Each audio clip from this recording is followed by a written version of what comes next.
생명이 된지라. 그래서 우리는 영원히 죽지 않습니다. 동물들 다 죽으면 끝나는, 우리는 영원히 죽잖아요. 그래서 영원히 어디에 사느냐? 예수 믿으면 영원히 천국에서 행복하게 영원 무궁토록 기뻐하며 살게 되고, 예수 안 믿으면 지옥에서 영원히 고통을 당하며 살아야 된다는 사실입니다. 그분 하나님께 우리가 예배한다는 사실입니다. 사무엘상 2장 6절 7절 보면 하나님은 우리를 죽이기도 하시고 살리기도 하시고 생사여탈권이 하나님께 있습니다. 음부에 내리기도 하시고 올리기도 하는데 지옥에 떨어뜨리기도 하시고 천국으로 올리기도 하신다는 겁니다. 그리고 그 다음에는 가난하게도 하시고 부하게도 하시고, 그게 하나님이 마음대로 하신다는 거예요. 겉으로 우리를 낮추시기도 하시고 높이시기도 한다는 겁니다. 우리의 생사여탈권이 하나님께 있습니다. 그 하나님이 우리의 예배의 대상자라는 사실입니다. 그것을 우리 마음에 염두에 두어야 됩니다. 그냥 의식적인 예배가 아니라 오늘 내가 주일날 예배했는데 내 예배를 받을 대상이 하나님이신데 그의 생사여탈권이 나에게 있다. 그분께 있다. 그래서 그분께 내가 예배하러 가고 예배 자리에 앉는다 하는 생각을 해야 됩니다.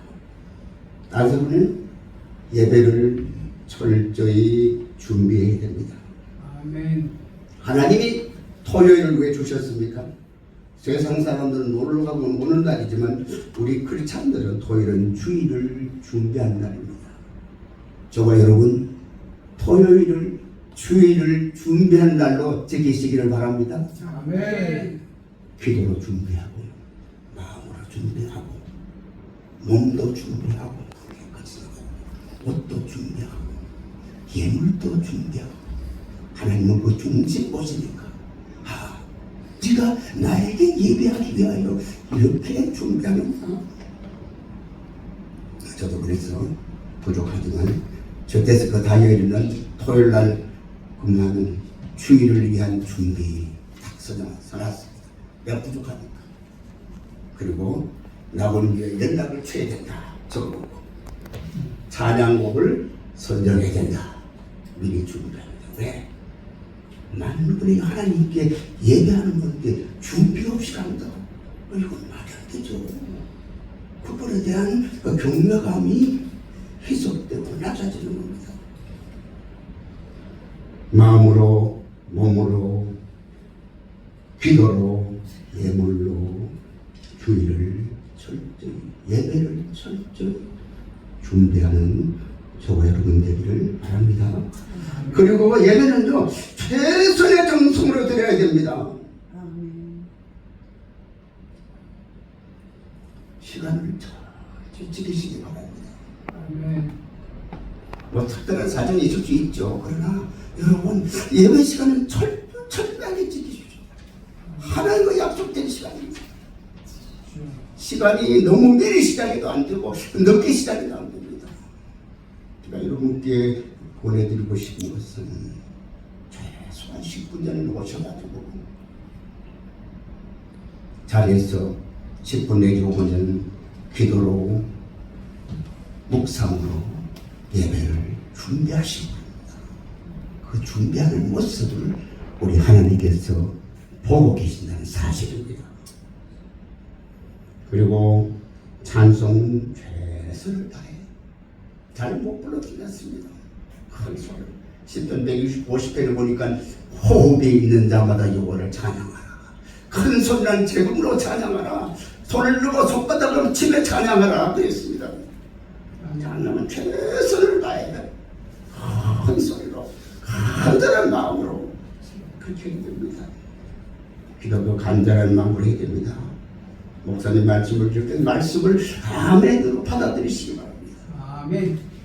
사람 아무개 말이 아니고 하나님이 그 종을 통해 들려주는 말씀이기 때문에 그 말씀을 아멘, 아멘으로 받아들여야 됩니다. 예물도 철저히 준비하십시오. 주일헌금은 당연하죠. 근데 우리의 주일헌금이 30년 전이나 20년 전이나 10년 전이나 5년 전이나 다른 것이 있는가? 그것도 다시 한번 생각해 보시기 바랍니다. 11조는 당연한 겁니다. 11조는 강조할 필요가 없어요. 모든 것을 주신 주인이 우리 주님이 하나님이란 말이야. 아까 그랬잖아요. 죽이기도 살리기도 하시고 가난하게 하시고 부하게도 하시고 낮추기 높이도 하시는 모든 삶의 조건이 그분 께 있는데 우리의 문제는 다 주님의 것입니다. 그것을 이것이 주님의 것이라는 것을 인정하는 11조를 다 드려야 됩니다. 적어도 괜찮아요. 뭐 창피할 거 없어요. 만원 들어오면 저는 10만원 들어오면 만원 해야 됩니다. 어떤 경우에 해야 됩니다. 담임 목사님 수십 번 강조했잖아요. 더 강조할 필요가 없습니다. 사실 그렇게 했을 때에 뭘 받기 위해서가 아니라 우리가 해야 될 의무를 할 때에 하나님이 그 중심 보시고 필요를 채우신다는 사실입니다. 저는 담임 성김에 감사한 분도 권하고 싶습니다. 우리의 식구들 아닙니까? 우리 다 식구들. 담임 목사님 매일매일 여러분 한 분 한 분 이런 거 기다리면 저도 한 번도 빠지지 않고 매일 이거 하고 싶어. 매일 건강하고 성령 충만하고 가정과 자손이 잘 되고 일하는 것도 잘 되고 잘 되게 기다리고 있습니다. 그런데 우리 삶을 되돌아보십시오. 하나님의 은혜가 아닌 것이 어디 있습니까? 하루하루 순간순간 돌아보십시오.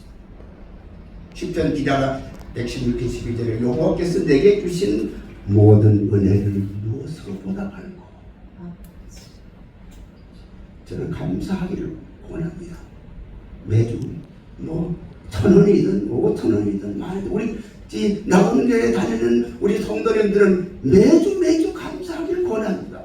우리 식구들이니까 우리 식구들이 잘 돼야 되니까 우리 피부체들이니까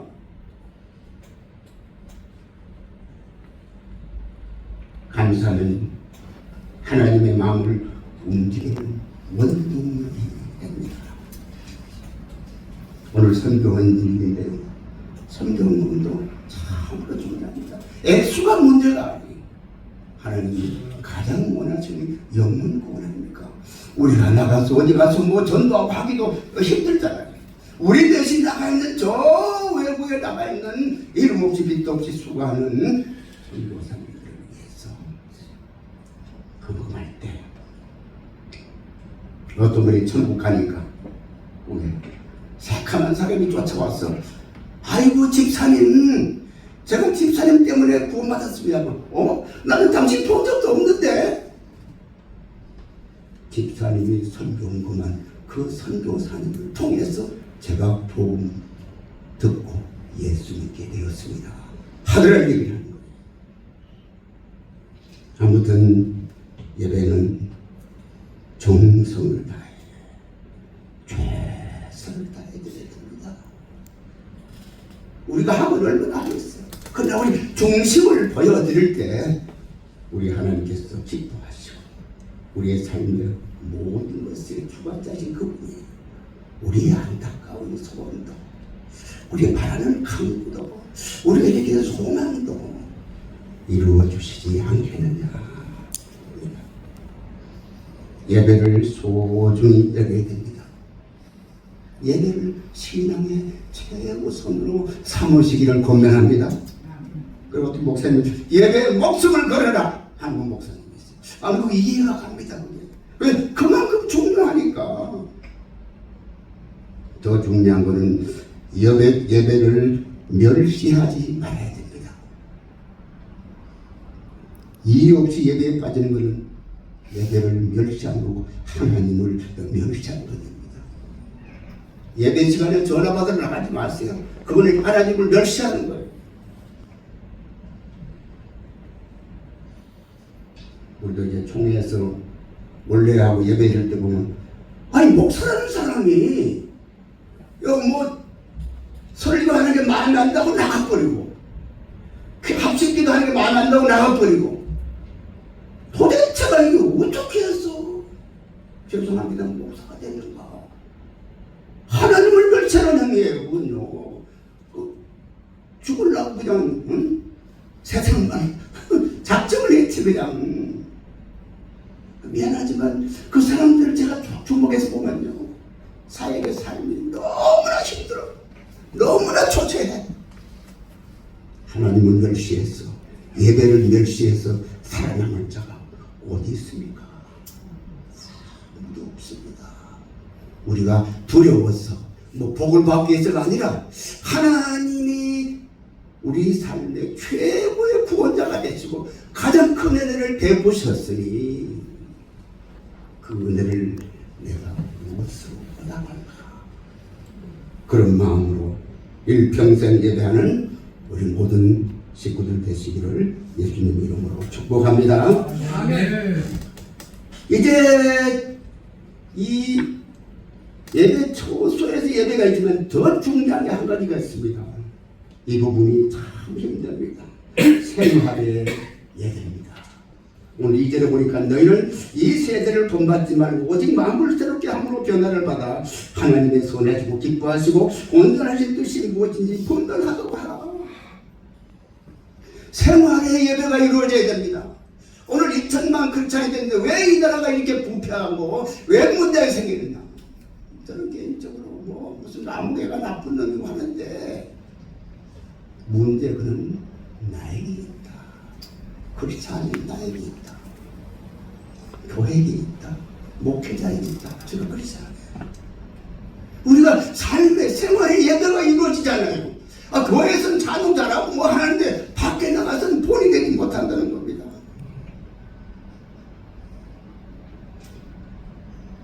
그래서 코람데오라는 말이 있습니다. 이 뭐냐면은 라틴어인데요. 코람은 앞에서, 데오는 데우스, 각 하나님입니다. 하나님 앞에서의 삶을 우리가 살아야 됩니다. 그래서 먼저 영적인 생활의 예배가 이루어져야 됩니다. 이 교회에서 듣는 말씀, 기도 이걸로서는 안 됩니다. 이걸 가지고는 못 살아가요. 여러분 생활 가운데 가정에서도 기도하셔야 됩니다. 다 하시고 계시겠지만 더 간절히 기도해야 됩니다. 이 어려운 세상 가운데 믿음을 지켜야 됩니다. 말씀을 좀 읽고 보고 해야 됩니다. 말씀을 듣기도 해야 됩니다. 삶 자체가 섬기는 삶이 되어야 됩니다. 그리고 또한 모범적인 삶의 예배가 이루어져야 됩니다. 약속을 잘 지켜야 됩니다. 예수 믿는 사람이 예수님의 질서를 잘 지켜야 됩니다. 의리를 잘 지켜야 되고 법을 잘 지켜야 돼요. 아멘. 제가 오늘 집에서 전철을 가져오는데 한 10분 걸리는데 걸어서 다니고 운동삼아 건널목이 천주교 성당 앞에 건널목이 있어요. 제가 딱 서 있어 보면 친구도 그냥 건너가고 할아버지도 그냥 건너가고 학생도 그냥 신호등이 필요가 없어. 그게 아무것도 아닌 것 같지만요, 중요합니다. 이 교통법이 뭡니까? 하나님의 법입니다. 아멘. 오해하지 마세요. 아멘. 하나님이 세운 대한민국의 법은 하나님의 법이에요. 아멘. 그걸 안 지키면서 뭐 한다고? 아니옵시다. 잘못해도 한참 잘못된 거예요. 약속도 제대로 안 지키고 식당 주인들이 예수 믿는 사람 드물대. 왜 그러냐고 그렇게 식당에 손님들이 가득가득 예수 믿는 사람이에요. 아이고 목사님 뭐 권사님 장로를 막 왔는데 그래놓고 아니 왜 이 반찬 다 앉아요? 맛이 없어요. 그 식당 주인 예수 믿는 사람이 드물대요. 우리가 다시 한번 생각해 보게 됩니다. 생활의 예배가 전혀 이루어지지 않는 허황된 일확천금을 기대하지 마세요. 예수 믿는 사람은. 왜냐하면 하나님께서요, 아담과 하와가 범죄한 다음에 어떤 말씀을 하셨습니까? 남자에게는 땀을 흘려 일을 해야 너는 먹고 사는 것이다 그랬습니다. 피만 흘리고 여자들은 해산할 고통을 해. 그러니까 지금 해산 안 하고 애를 안 넣으니까 이 말세해진 겁니다. 많은 사람들이 오늘날 열심히 하고 땀 흘리지 않고 무언가 변한다면 이것도 하나님의 뜻에 합니다. 하나님은 오늘 진정한 예배를 찾으십니다. 이 마지막 때 나에게 정말 전심으로 예배할 자, 내가 찾는 예배자가 어디 있느냐? 요한복음 4장 9절 하나님은 자기에게 예배하는 자를 찾으시느니라. 오늘 성경에서 참된 예배자 두 사람을 잠깐 소개하고 말씀을 마치고자 합니다. 먼저 아브라함입니다. 아브라함은 생명을 바친 예배자입니다. 창세기 22장 1절에 보니까 하나님께서 아브라함에게 얘기합니다. 아브라함아, 아브라함아, 네 사랑하는 독자 이삭을 모리아 산에 가서 내게 제사로 드려라, 번제로 드려라, 예배하라, 그 말이에요. 하나님도 참 짓궂으시죠. 그냥 네 독자 이삭, 네 아들 이삭 바쳐라 그러면 될 텐데 네 사랑하는 독자 이삭, 거기에 좀 느끼는 게 없으니까. 그러나 아브라함은 순종했습니다. 3절에 보니까 아침에 일찍이 일어나 그랬습니다. 자기 아들 죽이러 가는데 아침에 저 같으면 그렇게 못할 것 같아. 하나님 인도하러 가는데, 아니 오늘 하면 죽을 아들인데, 눈에도 안 보일 아들인데 그냥 잠 좀 푹 자고 한 내려 아직도 가면 안 돼요? 왜 아침에 일찍 일어났느냐? 아브라함의 중심이 오늘 그 발견해야 됩니다. 도착했습니다. 이제 아브라함을, 이제 아직 이삭을 죽이려고 이제 단을 사놓고 장작을 놓고 이제 칼을 뽑아 죽이려고 하는데, 그때 아브라함이 117살이고 이삭은 17살입니다. 당당한 청년이에요. 117살 노인을 그 뿌리치면 돼. 그때 그 아버지의 그 아들이라, 그 참된 예배자의 아버지의 참된 예배자의 아들이라 순종하고 그냥 칼을 내려칩니다. 아, 하나님 보시기에 깜짝 놀란 거예요. 그냥 하나님이 당황하셨어. 잘 들으시죠? 하나님을 당황하게 만드는 게 아브라함입니다. 아브라함아, 아브라함아, 네 아들 죽이지 마. 이제야 네가 나를 경외하는 줄 알았노라.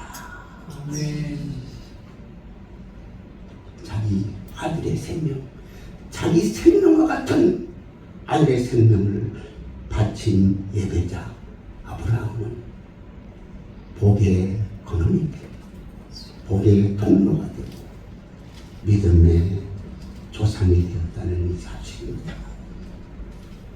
그러니까 두 번째는 다윗이 있습니다. 다윗은 전심을 다 바친 예배자입니다. 역대상 21장 1절에 보면 여러분 아시는 대로 이제 인구조사를 해서 하나님께 징계받는 장면이 나옵니다.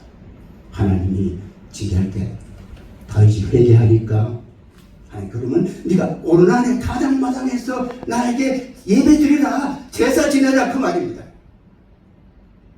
그래서 가장을 제사 지내려고 하는데 그 땅 주인 오르난이 쫓아옵니다. 왕이요, 이 땅을 왕에게 드리겠습니다. 이제 막 그 제사 드릴 소도 있습니다, 기구도 있습니다. 왕 그냥 하시오. 왕 아니다. 나는 값없이는 제사장에게 서지 않겠다. 예배를 대충 하지 않겠다는 소리입니다. 그래서 금 600세겔을 주고 그 오늘 가장마당을 삽니다. 제사 드립니다. 하나님 용서하셨어요. 금 600세겔을 보니까, 찾아보니까요, 무게로 따지면 요 정도는 한 6억. 그 다음에 1인 품삯으로 따지면 36억. 엄청난 돈이에요. 예배 드리려고 우리가 10만 원 더 쓰기 쉽지 않잖아요. 뭔가 쓰임나는 소리는 뭔가 있습니다. 갈승 전심을 바친 여자입니다. 물질 있는 곳에 마음이 있다고 그랬습니다. 하나님 마음에 합한 자가 되고 다윗의 후손이 계속 왕으로 이어졌습니다. 솔로몬이 하나님의 명령에 두 번 불복하고 그때 하나님 말씀, 내가 네 아비 다윗 때문에 너에 대해서 나를 나누지 않고 너 아들에 대해서 나누겠다. 다윗 때문에. 혹시 저와 여러분이 너 아무개 장로 때문에 아무개 집사 때문에 아무개 권사 때문에 네 아들이 잘못했지만 내가 용서하고 네 아들 내가 수마 그 음성을 들으시기를 예수님이고 축복합니다. 말씀을 마치려고 합니다. 예배는 엄청난 축복입니다. 하나님은 다른 사람 찾지 않고 너는 사람이 예배하는 자를 찾는다고 했습니다.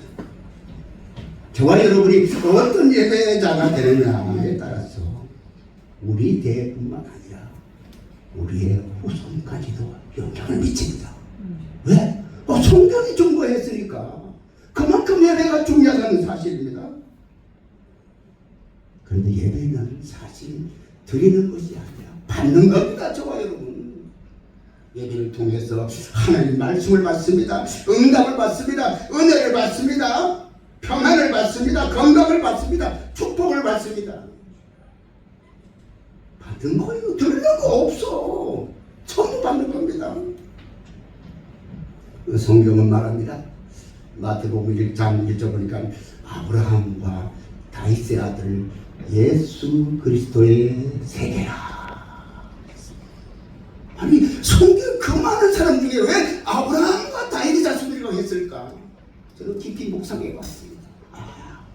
생명을 바친 예배자, 전심을 바친 예배자, 이들이 하나님이 가장 기뻐하시고 쓰셨구나. 오늘 저와 여러분 최선을 다하는 예배자가 되어서 하나님의 은혜와 복을 받아 다른 사람을 섬기고 다른 사람에게도 거룩한 영향을 끼치고 이 땅에서 귀하게 쓰임받고 저 천국에서 큰 자 되기를 예수님 이름으로 축복합니다. 아멘. 기도하겠습니다. 사랑하는 주님 고맙습니다.